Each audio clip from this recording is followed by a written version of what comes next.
I can live, I can love, I can reach the heavens above.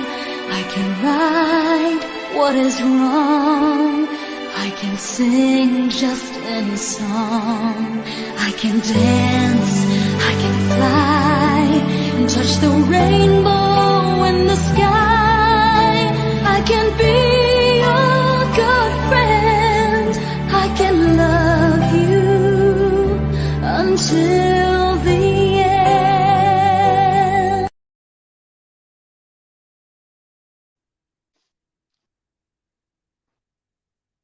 Magnificent evening, everyone, and to all the poets around the world. Good evening, migrant writers of Hong Kong. I'm Liezel Fernandez, your host for tonight, and welcome to Connected. Different voices, one passion. I know everyone is excited to know about our guest. But before that, please allow me to introduce to you about our community. Migrant Writers of Hong Kong was founded on the 30th of March 2021. This is a social media platform that aims to connect migrant domestic workers, poets, artists, storytellers, and authors around the world.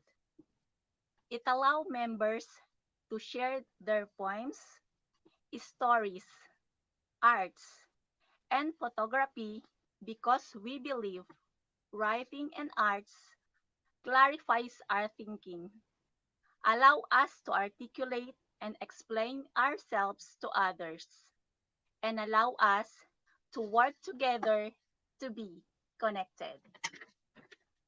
Our group also featured different challenges and segments. To name this, we have Monday Prompt, wherein the members are given a specific theme and they are free to share their written piece. We challenge them to write anything related to our prompt, and it could be in the form of quotes, essay, short stories, or poems that they are comfortable with. And we also the Monday on Spotlight, featuring writers and poets in the community. We are we have the Creative Tuesday Challenge, in which we feature various artists sharing their artworks as an inspiration in writing. This was in collaboration of Guhit Kulay, a group of Filipino migrants artists that explore their abilities in arts and crafts. We have the Thursday Photo Challenge featuring aspiring photographers and using their shots as a motivation in writing. We have the Friday Challenge, wherein we present different poetic devices and poetry forms as tools for the members to write their rhythmical pieces. And every first and third Sunday of the month, we have the Writers in Motion, featuring writers, poets, and authors in the community. We also have the monthly photo challenge, in which each member will be given a specific photo which they can use as a basis in writing their piece with theme that differs every month. And every second and fourth Wednesday of the month, we have Connected. Different voices, one passion, in which we connect to multi-talented and diverse international poets, writers, and storytellers, delving into their works and achievements and learning from their experiences. And now, I'm so excited to introduce to you our guest for tonight. She is a poet, a writer, an author, and a nurse practitioner. She has won numerous awards, accolades. She publishes online and in numerous anthologies. She also contributes to recitations on YouTube. Deaf book, poetry papari, co-author, uplifting and two hearts with Sarfaz Amid, a #1 Amazon bestseller. Our guest also founded the Passion of Poetry Facebook site, which over 21,000 members with first anthology Ink with Passion to be released in May 2022. She also plans to release a third poetry solo book this year and two children books. Recently, she has started to write short stories. All three have been published in books. She is also an advisor of Glory Future Foundation, a nonprofit organization that helps to save children's life, defends their rights, and help them to fulfill their potentials. And now, our guest for tonight is no other than Miss Annette Tarpley. Hello, ma'am. Good evening. Good evening. So happy to be here with you. Thank you for inviting me. It's a pleasure and an honor. Thank you so much. It's our honor, and thank you for having here tonight. You are welcome. Thank you very much.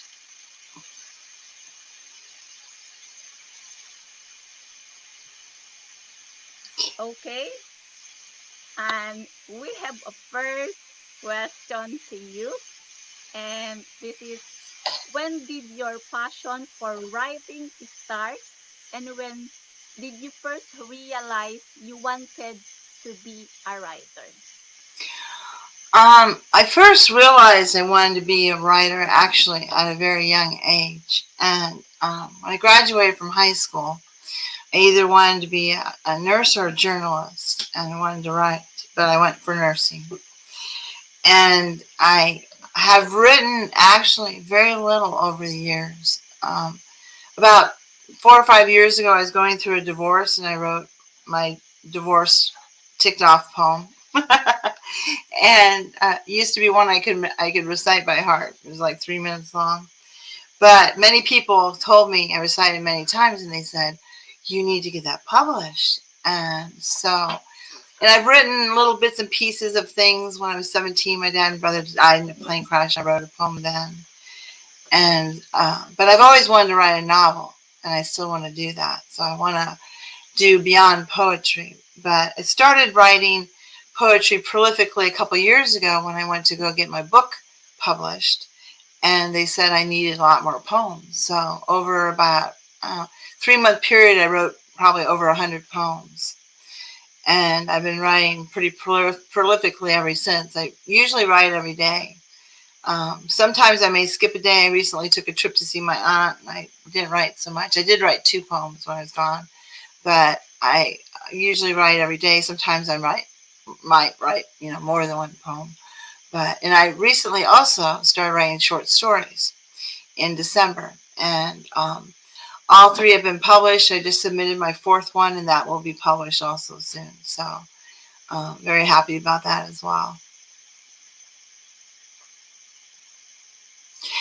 And so I think that answers both the questions. So my passion for writing started at a very young age, and I realized I wanted to become a writer, but I really didn't start doing it until fairly recently.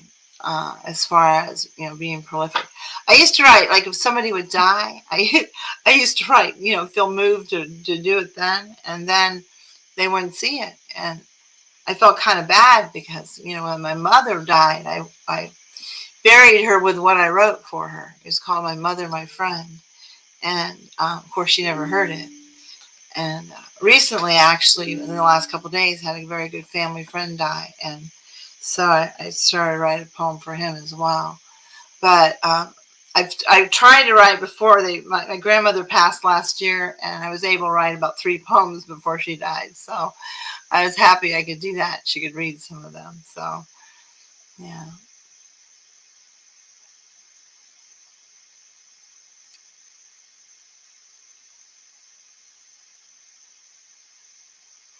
And my passion continues for writing. And Oh, I know your mother is so proud of you, Miss Annette. oh, And I'm thank sure you for she is. sharing your journey in and your passion in writing.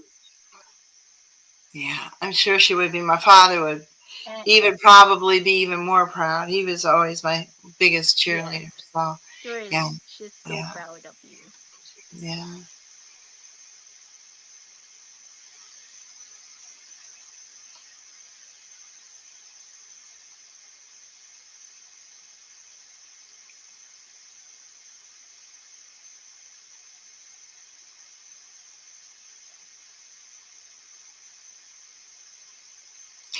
How long did it take me to write my first book? Okay.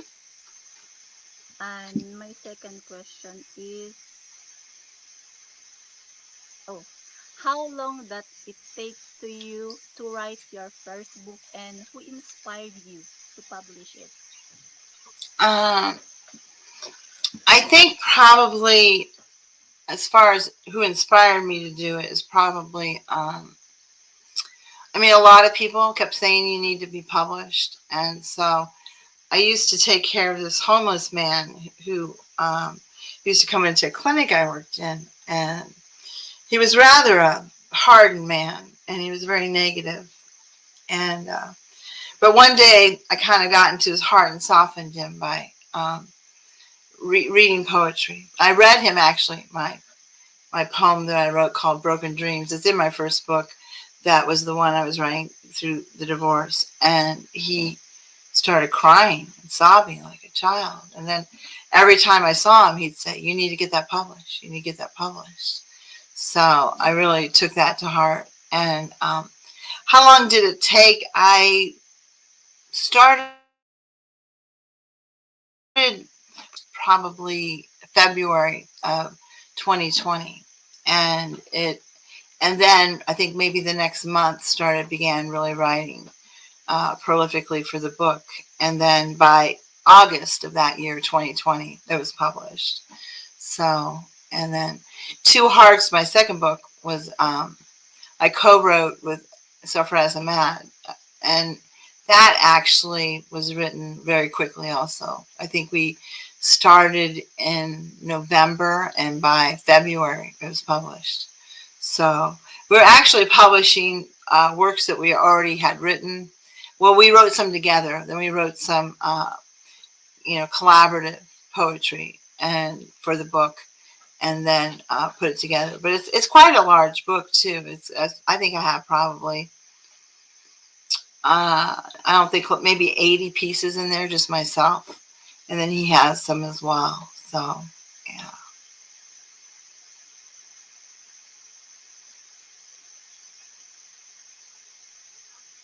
Oh, I know your friend, and when you read your poem to him, I know he felt the feeling. So, and he asked you to publish it. And I read one of your and I read and watch your poem.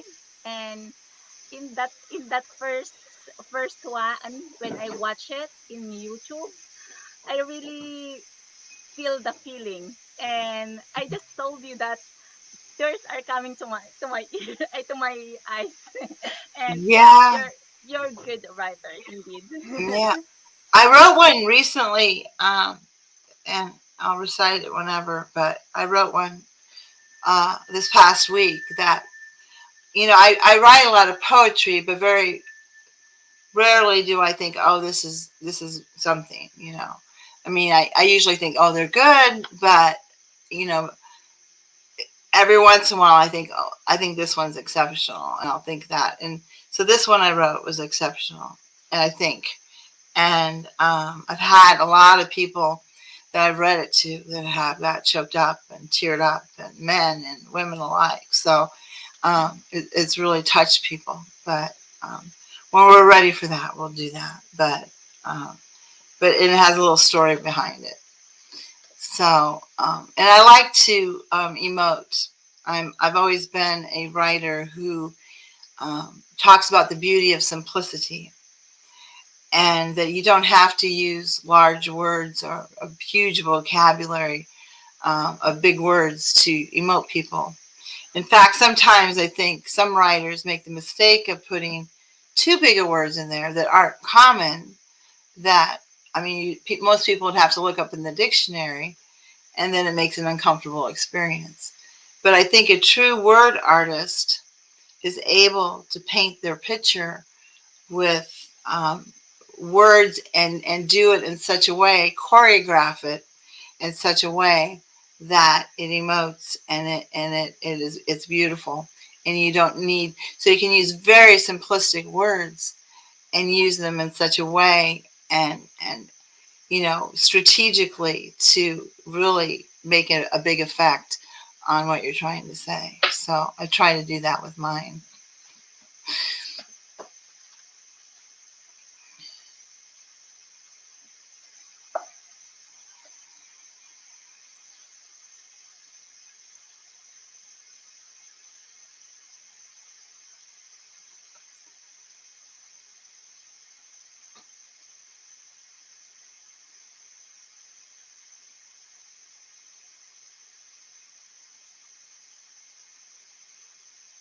I think I lost you for a moment.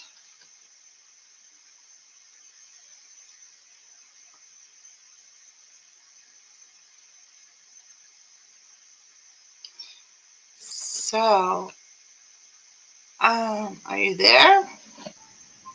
Yes, I'm sorry about that. This is Eileen May, Miss Annette. Sorry for losing our host. Yeah, she's back. Okay, There I she leave you two then. Good. Okay, there she is. All right.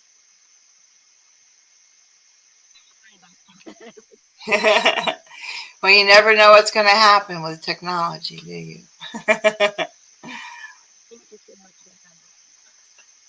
You can continue. I'm having a hard time hearing you. I can barely hear you. I've got my volume all the way up. Um, Let me see.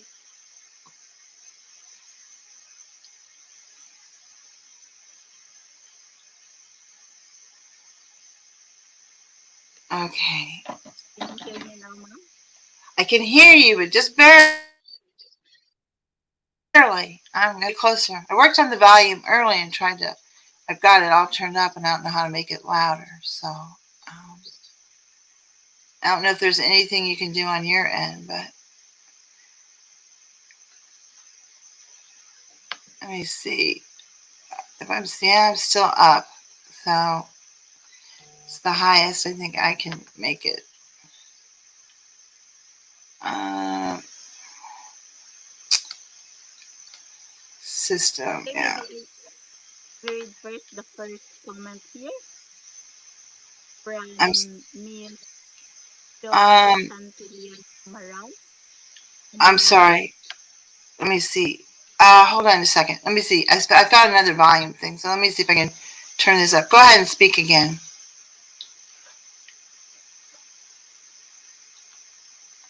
Go Okay, ahead can and you hear speak. me now, Miss Annette? I can, but I'm still having a hard Okay, time for some reason. But okay, I'll come closer and see if I can hear you better. okay. Thank you so much, Miss. Okay, and before that, we read the first comment here from Miss Joanne Santillan Amurao. She says, "Hello, Madam Annette Tarpley. Welcome to Migrant Writers of Hong Kong." Oh, very happy to be here. Thank you very much. Thank you. Appreciate that. Hello. Yes, And very from happy to be here. Ruby, one of the hosts of Connected, he said, "Good evening, Miss Annette Tarpley. Thank you for accepting our invitation." And from Maureen, that's from Maureen, "Good morning, Miss Annette Tarpley, and good evening, Miss Lisa." Thank you very much. Yeah, it is morning here still for a little bit anyway. So good evening to you as well. Thank you. And from Migrant Writers of Hong Kong, "Thank you, Miss Annette, for granting our invitation from Ate Eileen May here. Eileen May. Thank you. Thank you. Thank you. And Syed, my friend. Um, yes, my good friend Syed. Hello, sir. Yes. Yes. Another from Maureen. Miss Annette always wrote poems in simple words yet do have a strong emotion that greatly move her readers. Yes, Yes. yes to Yes. that. Yeah. And that's what I like to Appreciated the do. comment of Maureen. Thank you very much, Anne Marie. Thank you. Appreciate that. Very good to see. Um,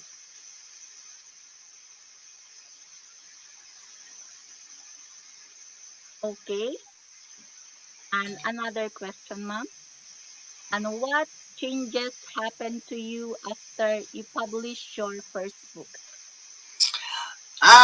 well, both after I published my first book and once I entered the Facebook poetry community, I very rapidly became very popular and well known. So I became known internationally, and I wasn't used to that and all the attention and being called the esteemed poet, and so forth and so on. People would say, "Oh, you're an excellent poet, or you're this or that," and I would just humbly say, "I'm a novice poet. I haven't been doing it for very long, but I'm glad that I could. I've always known I could write and move people and say things, but I just didn't realize how powerful, that would be and how much it would move people. And so I was very shocked to see the reception and so forth. Recently I was at my aunt's house in Florida, and I did a little video when I got there. It was just a video of us chatting and stuff, and I probably shouldn't have done it because I was so tired during it. I had one a whole day without sleep, driving 9 hours, and I was yeah, I could tell myself I was very tired during it. I was just kind of, so probably a lot of people thought, wow, she's kind of acting goofy, but it was me just being tired.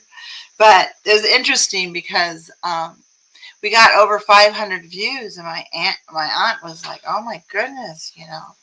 And she was shocked, and I was like, "That is really good." And I said, "I used to get over 1,000 views sometimes with some of my stuff when I was interviewed, but at 500 views, she was like thrilled with. So it was very nice, and people got to see her lovely home, and then another poet joined us, and we got to chat and so forth. I don't know. Did you see that video? I don't know if you saw that video or not, but it was it was kind of a funny little video.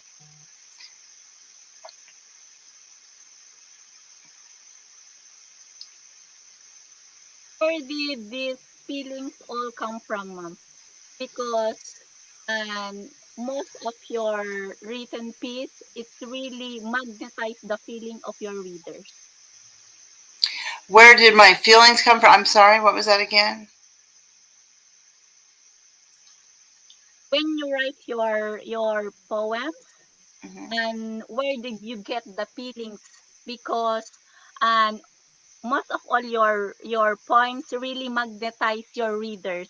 Their emotions, it's really in your poem. Yeah, yeah. It just depends on what I'm feeling or what I'm going through at the time. Um,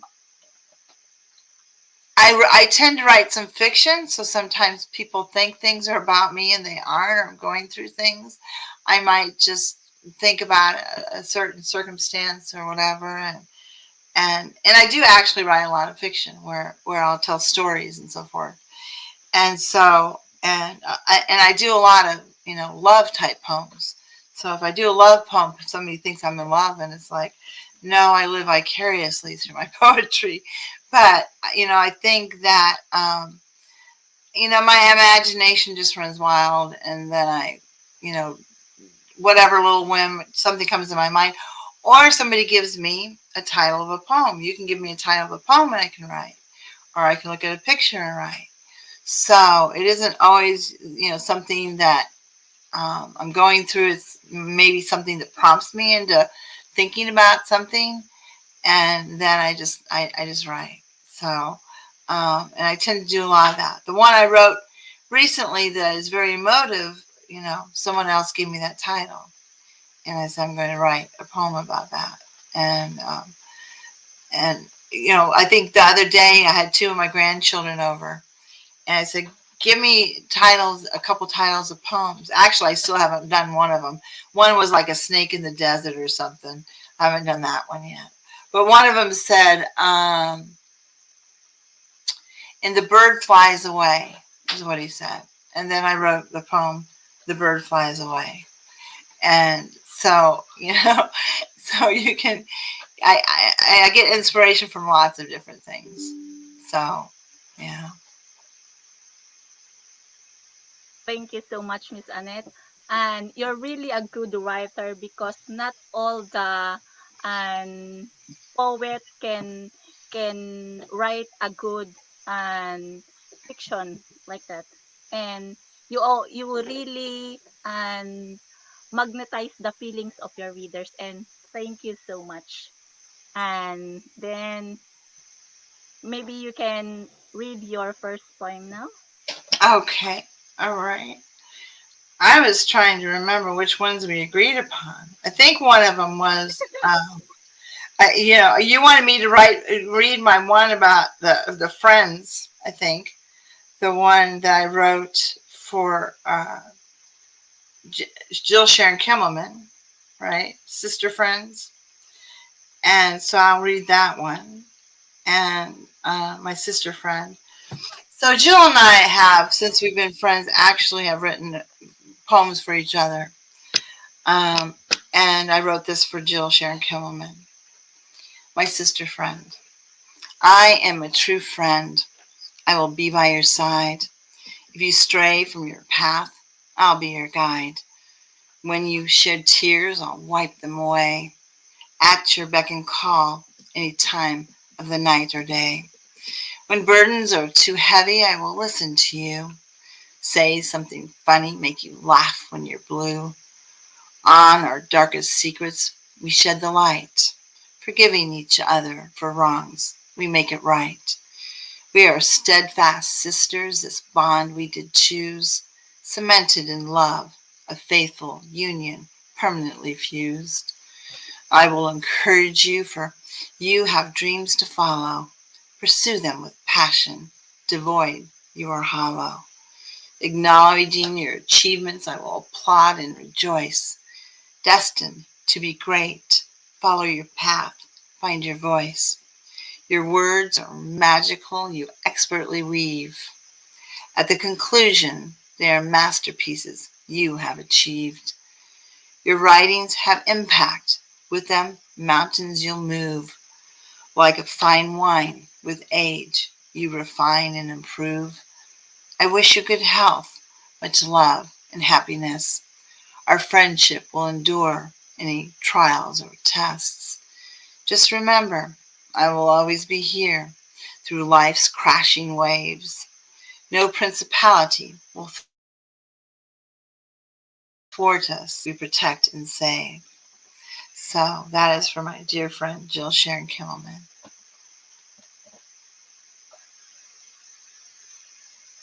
Thank you. Wow, so amazing poem. Thank you. Thank you so much for You're thank you so welcome. much for sharing your first poem. And I know your friend is really touched to your poem with her. and even your readers really um, connected to your poem. And I really love the last sentence.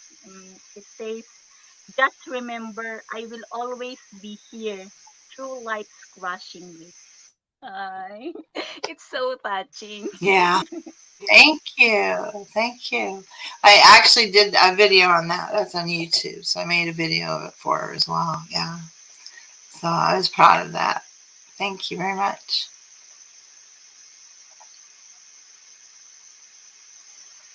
Thank you so much, Miss Annette. You. And okay,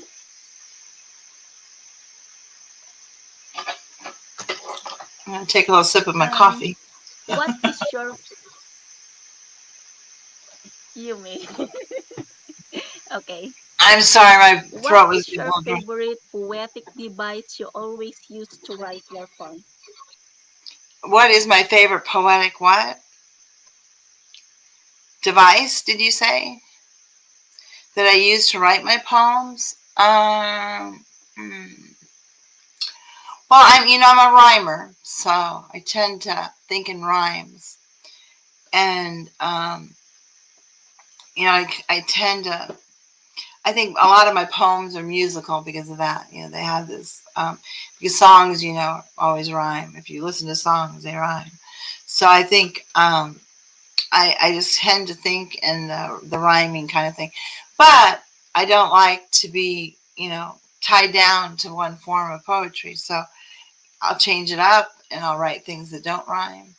And I'm proud of those too sometimes. And sometimes those have a lot of impact as well. I've written a lot of the Tangico poems, where it's a ascending and descending order. It starts with one word and it goes down to five, and 5 words it goes down to one. And I've written a lot of those, and those typically don't rhyme. But I think that probably, I'm a very quick writer. I wrote one this morning. Somebody, I was on a music site trying to get the poem I recently wrote, somebody to pick it up and make it into a song, because I wrote like a chorus, a repetitive thing, or I want it to be a song. And somebody approached me and said, "Are you a songwriter?" I said, "No, I'm not a songwriter. I'm a poet, but I think I can write lyrics." And he hired me, going to pay me some money to write his daughter a poem. So I wrote it this morning. And yeah, I wrote him a poem this morning for his daughter. So I don't often get asked to do that, but sometimes I'll get asked by somebody to write something. They'll have to know something about them, their likes or dislikes, or how you feel about them, or that type of thing. And so I can kind of get a feel for. Um, and he was pleased with it. Hopefully, he's not a scammer, and I'm not producing all this stuff, and I don't get paid.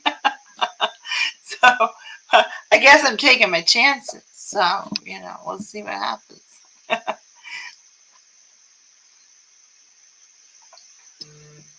Oh, congratulations, Miss Annette. And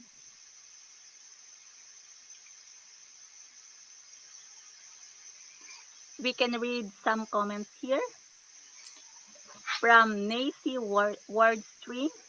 Good evening, beautiful host and guest. Oh, thank you. Yes. Oh, From thank you. Charo Sidon. Good evening, amazing people. Thank you. Oh, from Nacy Wordstring again. Yes, your words is magical, Miss Annette. Thank you for Thank sharing. you very much. I appreciate it. What is my favorite poem? You're not writing. Next What do I like? question. Yeah. What do you like to do when you're not writing? Um, you know, every moment of every day is spent either with me doing my work and catching up on charts on patients, which I need to catch up on a bunch of right now, or it's done writing or in the poetry community. I do like to make the videos that I've started to do recently, because because it has a bit of put into it too. I love to make jewelry. I don't have anything on I've made, but I love to make jewelry, but I haven't done it in quite some time because of being so busy with poetry. So one day I would like to get back to doing that. Actually, when I was and I like crafty stuff. So when I was at my aunt's house, actually, we made some crafts. I taught her how to make these ornaments that I make out of wire ribbon. Actually, I see one in the background. I should go grab it. Hold on, just a second. I'll show you. But they're ornaments I make out of wire ribbon, and I think I'm the only one that makes them that I know of. And this is just like one example. But so wire ribbon, they have so much beautiful wire ribbon that they make, and so many designs that one day I was like, you should be able to make something out of these, you know. And I've been making these ever since. I've made hundreds of them. I've given hundreds of them away. But I don't know if you can see it. It doesn't really get captured like it should. It's got a really pretty, but it's different layers. I take the wire ribbon, I sew up the.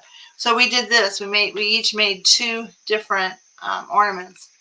Each of them is different. I have literally hundreds and hundreds of rolls of wire ribbon, and very often I actually did a video once. It's somewhere on Facebook. I'm not sure where, but show how to make these. It was during COVID and I was bored, so I went on and showed people how to make these. And yeah, I've made hundreds of them. I give these a lot of times to people in nursing homes. What do you do with them? Well, you can put them on a Christmas tree, but a lot of times we just put them on knobs of like a cupboard or something like that. So yeah, so I do crafty stuff.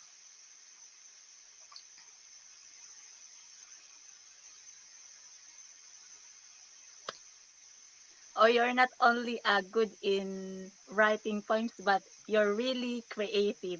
And thank you so much. Very talented, Miss Annette. Thank you. Thank you. I've actually made like upstairs in my bedroom I have an absolutely huge picture that I made that's it's big. It's huge picture. It took me a year to do it. I was trying to see if I could find a picture of this. This was actually stitched, cross stitched, but very, very, very fine cross stitched.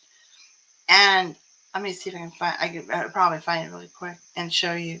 And when I did these big projects, it would take me literally a year to do them. Actually, here's a picture of it. I don't know how well it's going to show up on the computer screen. So that is an angel, and with a little girl, and it's very finely stitched. It's got metallic threads and some beadwork in it. And then I made this other one that I got rid of. I'd like to get back actually, but it's this one, and you see it, and it's beautiful. It's very fine stitches. It's got tons of beadwork and metallic threads in it, and so those are a couple of the things I made. And actually, I talked about ornaments that I made, and this one is a special one. You see this? So it has pine cones in it, and that one was made. So this one's significant. So my dad and brother died in a plane crash many years ago, and they died in a small piece of land next to the lodge, the antler lodge like deers, where they're going to be staying. And my grandmother thought it was a good idea to take me there about 5 years ago, and it was horrible. I just was in great angst, and just my heart was so heavy. So I just felt like I was going to make something positive out of it. So I went and gathered all these pine cones up from the site, there where it happened. And I made these. It had Antler Lodge where it happened, so that it has antlers. Then I put the pine cones in there from the site and gave it to the family for, I don't know, a memento. I just needed to do something positive. So I kind of made lemonade out of my lemons. So. Oh, thank you so much for sharing that, Miss Annette. And I know, and it's very memorable, that one. And the angel, it's very nice. Yeah. Yeah, I made the angel one actually for my mother. So when she had picked out the pattern, and then I made it, and then when she passed it, I got it back. Thank goodness. There's a very small, almost didn't get it, but I did get it thankfully back. So yeah, I was happy about that. So sweet of you, Miss Annette. Thank you so much for sharing. Okay, next question. What does your family think of your writing? Um, you know, I'm I have a couple of good fans. I'd say that they are my aunts. My Aunt Mary comments a lot on my stuff, as well as my Aunt Claudine, who I just visited. She's probably my biggest fan as far as my family members are concerned. She loves my stuff, and I think when my first book came out, she like bought it for all of her kids and grandkids or whatever. And so she's probably my biggest fan, but generally speaking, they don't care pretty much. So they're I'm mom or whatever. They're unimpressed for the most part, and so that's okay. And so occasionally I write them poems. My children have things that I've written in the books, and recently I wrote a couple of poems actually that they were turned into children's books. The one was The Bird and the Dragonfly, which I got some illustrations started. Actually, the illustrations are in pretty much, I think they're done. And I took my grandson, my oldest grandson, who's 8, and I read him that poem and another one called that I really love. It's called The Sleepless Queen. It's kind of about me actually, and I need to rewrite that for children. But the Bird and the Dragonfly, I read it to him and I said, "Now what needs to be done?" He said, "The vocabulary." And I said, "Yes, you need to help me rewrite it so kids understand it." So he helped me rewrite it. So when it comes out, hopefully in the next month or two, he's going to be the co-author on the cover. I'll be the author and he'll be the co-author. And so he's really excited about it. How many 8-year-olds are authors, right? And so it's just is a very I don't know. It's a very sweet project that I have. They actually started on the first illustration for the Beauty and the Queen, or no, the Sleepless Queen, which he made me look like the Sleepless Queen, which I was kind of disappointed it looked like me or resembled me. I thought he could have picked somebody prettier than that. And then, we've got illustrations for the Bird and the Dragonfly started. So I'm really excited about that. That'll be coming out soon. Wow, congratulations, Miss Annette. And do you enjoy writing and books for kids? Do I enjoy writing what? I'm sorry. Books for kids, children's book. Oh, children's books. I've always thought maybe I'd like to write children's books. So yeah, I do, especially if they're popular and kids get to read it. And then, when this one comes out that I do with my grandson, I want him to be able to go to school and go to class and read it to them. I think that would be great. And um, so yeah, I do. I tend to write a lot of morals in my stories. And I wrote one that's very important and near to my heart that I recited many times. I think I know it by heart now, actually, called "The Ballad of Ned." It's about bullying, and that one is very dear to my heart, and it's got a great message. And I want to make that a novel. I've started the first 2 chapters, and so that one I want that to be my first novel about this book. I have specific things I want to do with it, and things, things with the plot and things that, I want to do. And so that's a book that I'm really hoping I'll be able to have time to write. It takes a lot more time to write like a novel and a book in chapters. And I'm hoping I can do that soon. But I think it's kind of geared towards children in the respect that it talks about bullying. But I actually want to make it so good. I don't know if I can do it because I've never written a book. But I want to make it so good. I want it to be a movie because my mind's already envisioned the scenes in a movie. You know what I mean? So my mind's already went there. And, because he approaches his chalkboard and he writes these messages to the class and then everybody turns around. So I've already envisioned these things in my mind. So,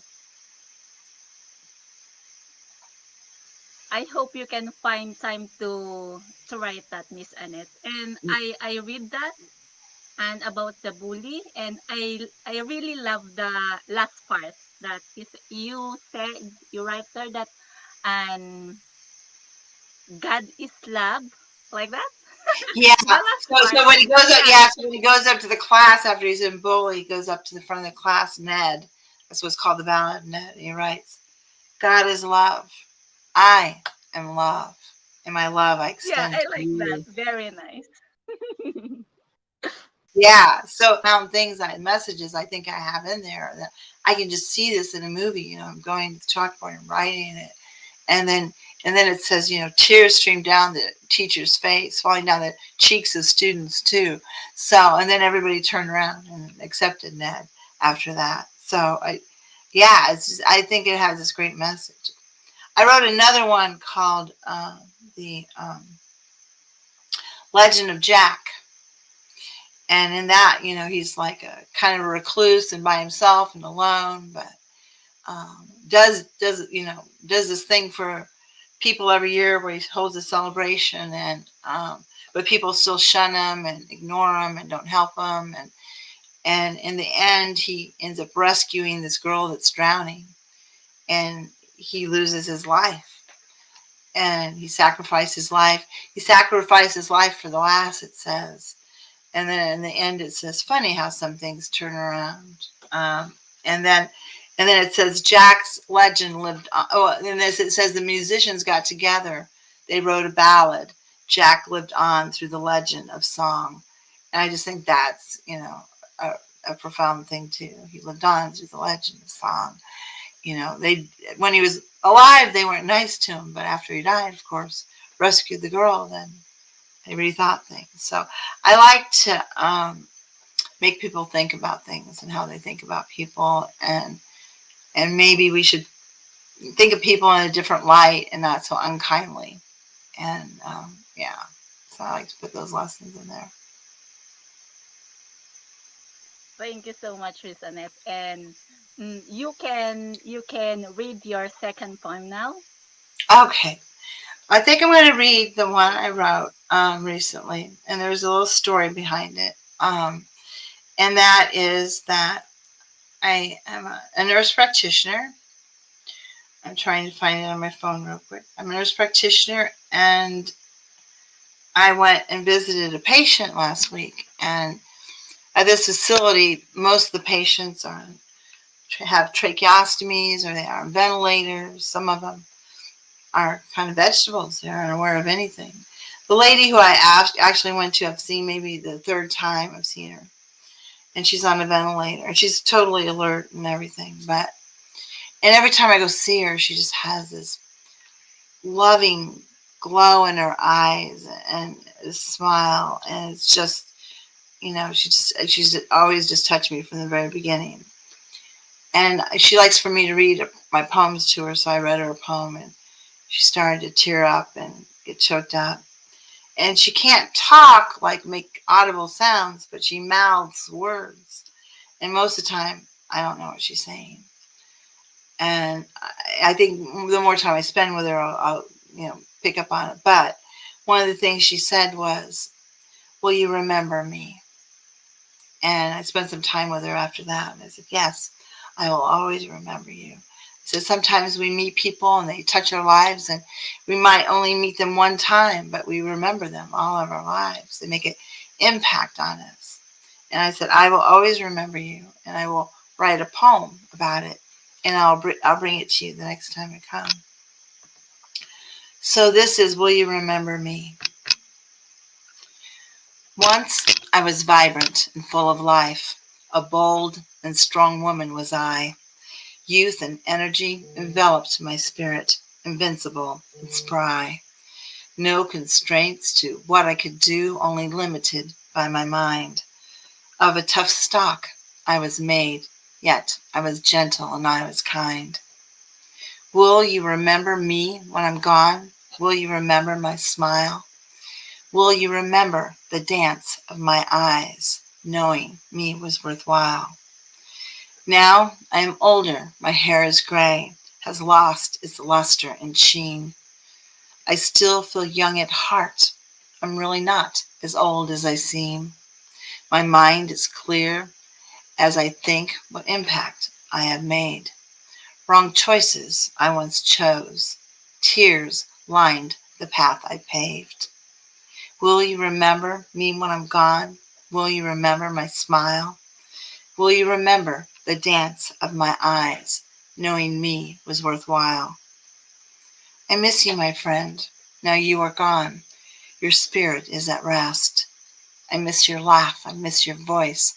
Your smile was always best. An impression you made within my soul, kindred spirits from the start. I felt your angelic spirit ascend when from this earth you did depart. I will remember you, my friend. Dazzle the stars with your smile. Glow of the moon dances in your eyes, knowing you was worthwhile. So that is, and I think it's actually one of my favorite new poems. It just has pieces in there that I really love, and I made people cry. I made a couple guys yesterday. One choked up, and I mean, when you can make men choke up, and I said to somebody this morning, he was like, cheered, cheered. So, I wanted it to be like a song, so I repeated like a chorus. That's the one I want it to become a song. I don't know if it will, probably not. But I repeated it like that. And in the end, I wanted it to turn around to, will you remember, to I will remember you. So I wanted to make that impact. Somebody asked me that the other day. Why did you end it up as I? You changed it up from will you remember to I will remember. And that was one of the biggest things, the most important things I wanted to do in that poem was to switch it up to let her know I would remember her. So, yeah. Very emotional and powerful poem. Thank Thank you you. so much, Miss Annette. Thank Yeah, you. we will remember you. Yeah. Well, and I've written about that too in some of my poems, that, that you hope to be remembered. And I think as writers, we hope to make an impact and write something that will, of course, live well beyond what we live. And I read that poem to a poet friend of mine, a well-known poet friend of mine, yesterday. And I was talking to her while I was coming back from Florida. And she said, it's something that shocked me. And this is what she said. She said, that is the best poem I've ever heard. And I was like shocked because, I've never been told that, for one thing. And another thing is that it moved her so much. And she said, you need to send that to me. And then I sent her another one called um, On Wings of Angels or something like that I wrote, that everybody always says my children should read at my funeral. And I read that to her. She wanted me to send both of them to her because she wants her children to have those read at her funeral. And then she said, will you come and read them at my funeral if I go before you? And I was like, yeah, I'll come and read them at your funeral. But, yeah. Somebody has a question, it looks like. Okay, we read some comments here from Ate Goods. I have a question. I was wondering why our guests choose the title Bird and the Dragonfly. Yeah. Any significance behind? Um, so the significance behind that is it was a picture prompt. I looked at a picture and it was of a bird and a dragonfly. And so then I wrote it, The Bird and the Dragonfly. And in the picture, now it was a different picture than what the illustrator's done, but they were really close, and like they were communicating. And so then I kind of, the whole poem is about the communication between this bird and this dragonfly. The dragonfly is like, why don't you come fly and play with me, kind of thing. And the bird's like, and finally the bird does fly and play with them. And then the other birds are kind of looking at the bird like, that's just wrong, they're playing together. That's just kind of messed up. And they didn't care what the other ones thought. So there was supposed to be a lesson in there as well, but they were two different,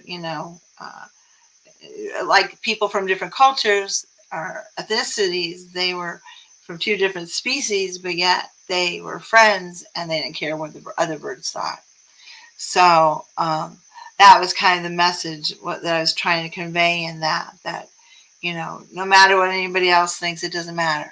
You can still be your friend, or you can still have friendships or whatever. That you shouldn't let others control what you think or what you feel. But they just had the sweet friendship. So that's what the end up being, is this friendship between the bird and the dragonfly. So yeah. Thank you, Miss Annette.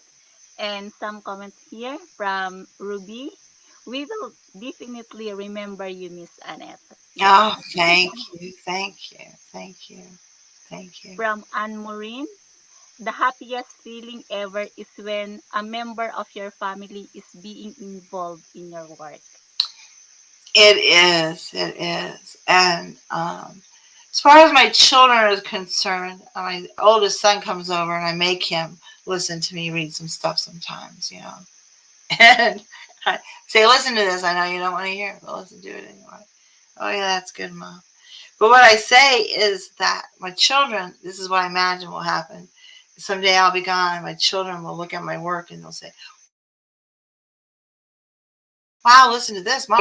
And oh, that's really good, or, so that's what I imagine my children will do someday. And then I told my son, when I'm gone, don't just throw books away. I'm in lots of books around here, whether I'm doing the forward or in an anthology.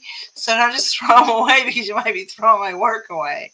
So make sure you look really good at the books. So.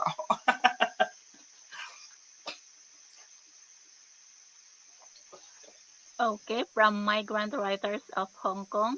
I myself always remember you, the one and only Annette Tarpley. That Oh, is from thank you, Eileen. thank you. Um, thank you, thank you. This is an interesting one. Let's see. Okay. Can you Yeah, can read, Miss Annette, if yeah. you So can. beautiful, Miss Annette. Knowing you is worthwhile. People may come and go in our lives, and no matter how they stay for a moment or a long time, we'll always remember them. And I think it's really my belief in life and people is that everybody is important. No matter who they are. I don't care if they're the CEO of a company or they're the person mopping the floor. And everybody needs to know their importance and worth. And so I'm a people builder. I always like to make people feel good about themselves, and hopefully I can do that. And uh, a couple of times I've had been sitting in my car writing poetry. I do parking lot poetry, and I've had homeless people come up to me and and they might want money for something to eat or something. One guy I made go in there with me so I could buy him the food, so he wasn't going to use it for something else. But now I make them listen to me. I give them a poetry message. So I usually read them a poem that I think will touch them. So I think, well, yeah, I'll give you money, but you got to listen to my poem. So here you go. But yeah, I think it's good if we somehow um, impact people. And I always think of and do very often random acts of kindness for people. Where I yesterday I gave a lady $20 when I'm really broke right now, and $20 was a lot. I don't get paid till Friday, so and but I thought sometimes the little voice tells me to do something, I do it. So there you go.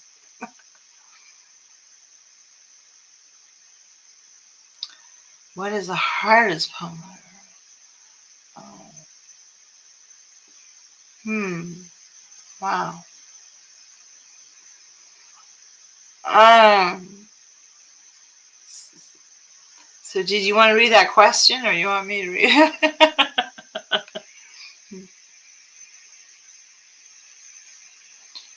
Oh, I can't hear you at all now. I can't hear you at all. Sorry, I'm muted. Oh, you were okay. Yeah, now I can hear you. Good. Okay. What was the hardest poem you have written and why?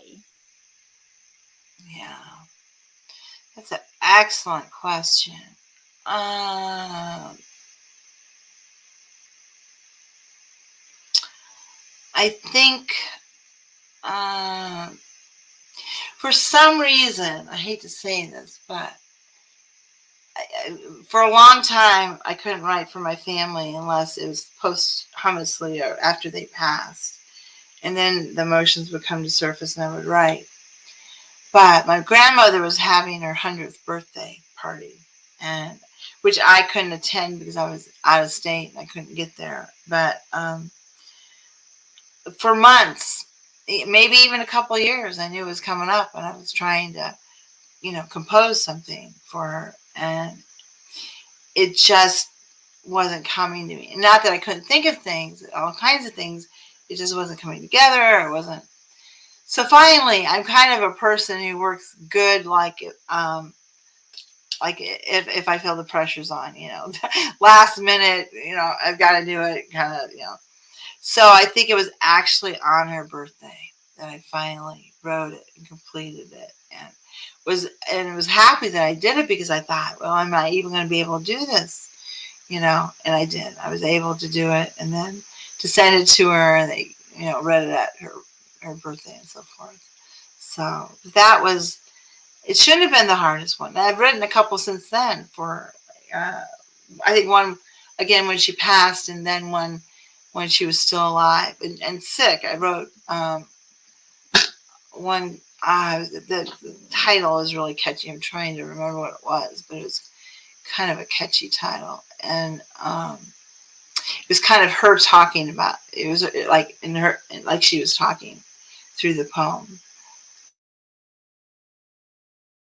and that was my toughest one. Yeah. Ah, you're so sweet, Miss Annette. Okay. Have you ever experienced rejection of your poems or writings? If yes, how did you Uh, handle it? yeah. I received rejection of my poems one time when I didn't follow the proper procedures and submitting it. So I received rejection of that. I received rejection of a poem um, that I submitted to somebody that has published me before, and he said that it wasn't right for the book. And I agree with it because when I submitted the poem, I questioned myself. I thought, I don't think that was the right poem to send, or I don't, so I kind of knew, like at the time, that I could do better than what I did, and that wasn't really the right one.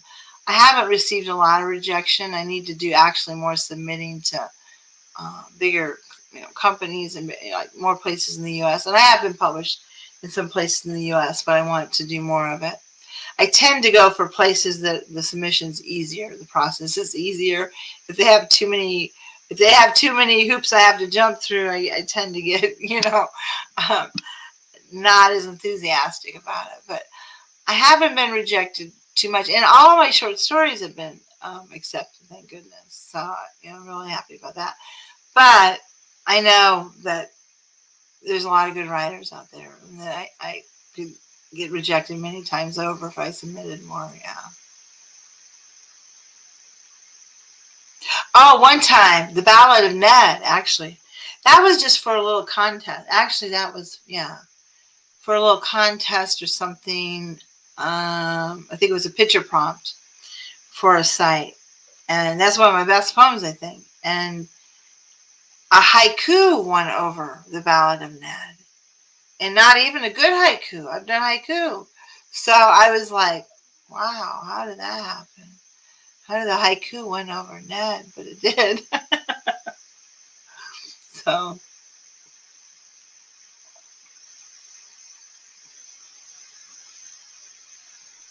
Okay, thank you so much for answering that, Miss Annette. And what do you think makes a good story? I think what makes a good story is, I think it's uh, something that is somewhat profound in it and that makes the writer really think.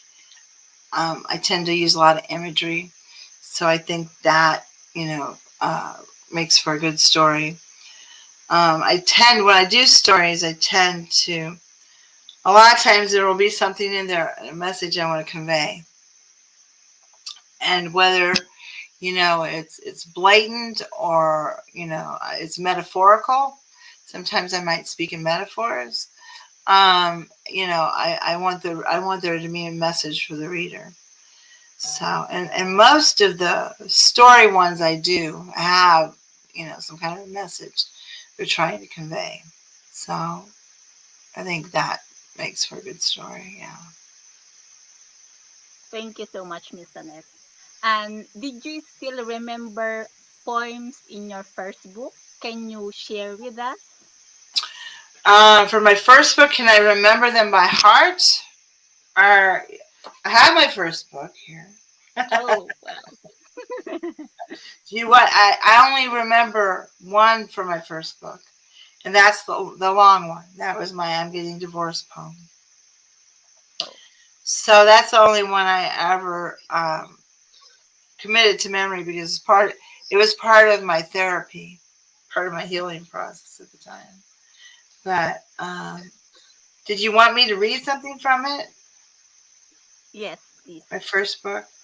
Okay, there's one we talked about the other day, and I have to find it because I'm not sure which page it's on. But every time I read this poem, and you read it too, I believe, is I get chills from it, and it's called "The Butterfly Dance." I just have to find it in my book. Um, but it tells a little story, and it's a fictionalized story. Here it is. It's on page 10. It's on page 104 if you ever get the book. But it's called "The Butterfly Dance," and we'll see if I get chills this time. I did the other day when I read it. The purple butterfly lands on a pink flower, its wings waving candescently in the sun. As the little girl watches the butterfly dance for hours, day after day, she silence. She notices the graceful movements and pirouettes. She now mimics the butterfly, and she herself begins to prance, spinning round and round, gracefully moving her hands and arms, her dark curly locks flowing in the breeze, mastering her techniques until fluid and with ease. For years, in the meadow, she performs the butterfly dance. It is her secret with her friends as they took flight. They would audition their dance until night. Her mother then caught her one day. She watched her as she gracefully moved and swayed. In awe, she was at loss for words to say. She grabbed her mother's hand. Well, she grabbed her mother's hand while taking her stance. Stand with me, mother, and take a chance as I teach you the butterfly dance. So that is the butterfly dance. So I I yeah, like the last stanza here. Stand by me, mother, and take a chance as I teach you the butterfly dance. yeah. Wow. Oh, Nice there's a picture in line. my book. Well, there's a picture in my book with a poem I wrote, which is what is the name of the poem? Um, my purpose. It talks about my purpose. So it's about me. But the picture shows me at different ages. You see that? This was me. That Yeah. one at the top over here was me at age 3 with my mom did my hair up in a bouffant hairdo. This one down the bottom is me in high school. And Wow. this one's me Love now. hearing. Yeah. Wow, So, so nice. yeah, in that picture, it was actually in the newspaper, the one with me and the big hair when I was like 3 years old. And we had a tradition in Iowa where it's called May Day, the first day of May. Every year, it was a tradition. You take little cups and things that you'd make, and you fill it with candy and popcorn, and you'd go and put it on somebody's doorstep, and you'd ring the doorbell, and you'd run away. It was a cute little thing, but I loved it. It's called May Day, so you go along delivering these baskets. And that's what we were, the May Day girls. They put us in the newspaper. They took a picture of us. Me and my sister were like holding hands, wearing these little coats my mom made with our May Day baskets. And my sister, you can't see in that picture, but my hair was nice and neat, and hers was like flying away in the picture. So when people say, um, which one are you? I always say, the one with a nice looking hair. Thank you, Miss Annette, and thank you for sharing and reading the butterfly dance with us. And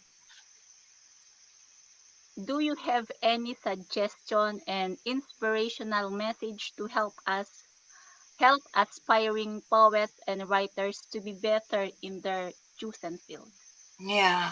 I would say just write and don't uh, let your imagination go a little bit. You don't always have to write, some people will write about feelings or, themselves or whatever. Kind of go outside the box and try to write something maybe that's fictional or that you're using, your imagination for, and that you're, using imagery and metaphors. And I think it's really good to do that. But, you know, grab inspiration from other things, go outside, you look at the animals or whatever it may be that might inspire you that day. So you can really get a lot of inspiration from many things in your life. And so keep writing and don't be um, discouraged. And we all write things that are good, and sometimes we write things that are mediocre. Everything's not going to be a masterpiece every time. But and I think look at the writings of others. I don't tend to read a lot. I do read some other poetry, not very much, because I don't want to be too inspired or feel like I'm taking on somebody else's persona or whatever.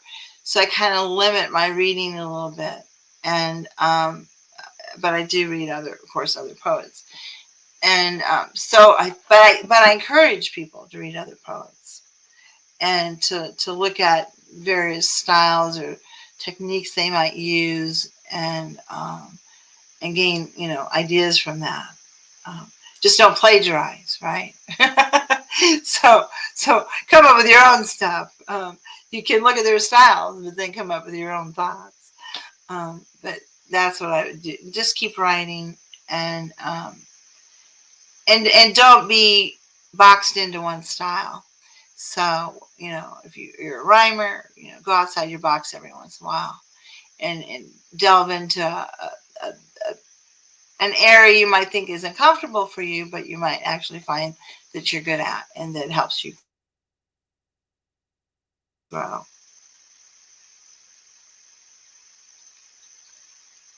Thank you so much, Miss Annette, for that and very inspiring message to us. And as you said, keep writing. Yeah, we will going to write and write until we become better. And as you've said, writing is a therapy. Yes, indeed, it's a therapy. Thank you Yes, it so much for is. that. I call it my Xanax. Instead of taking a pill, you do that. I always told my patient I do psychiatry. I always say you got to keep this and this busy. I don't give my time. I don't have time to worry. I don't have time to fret. If you keep busy, then you don't do that. So, um, yeah, it is a therapy, and and yeah, poetry is a great therapy because you can really write down what you think and feel, and it's an outlet many times. Yeah, it's good. Thank you so much, Miss Annette. And before we end this show, and you can, maybe you have another event, you can invite some audience I'm sorry. Maybe I have another. event or guesting, you can invite. Oh, well, I personally don't have anything else right now. I think I actually do have something on Sunday. I have an event I'm doing, but I'll be posting it on my site. I have a event I'm doing on Sunday. I think that one, actually, that one, I think I'm just going on reading my poem, which actually will be the one I read today. And then I think we're exiting. So a lot of times events, with other people, you're there the whole time. But I should be throwing an event on my website soon. Well, I'll do another open mic, and I'll have members of the Passion of Poetry come on. And I usually hold 2 sessions. 15 people. Last time I think I allowed up to 18 people, but they're usually pretty busy and good events as well. So I'll be throwing a couple of those and hosting a couple of events coming up soon. So, but I have another one. I don't know. I have other events coming up. I need to start writing these down because I lose track sometimes. And then they remind me, oh, yeah, that's right. I have an event. I forgot. So, um, but thank you very much for inviting me. It's truly an honor and privilege to be here, and for you to have even asked me to your forum. So thank you very much. Thank you so much to Miss Annette for accepting our invitation and for your inspiring message to us. Thank you so much. Thank you and Well, have a good day. okay, thank you. You too as well. Take care. Thank you. Bye bye.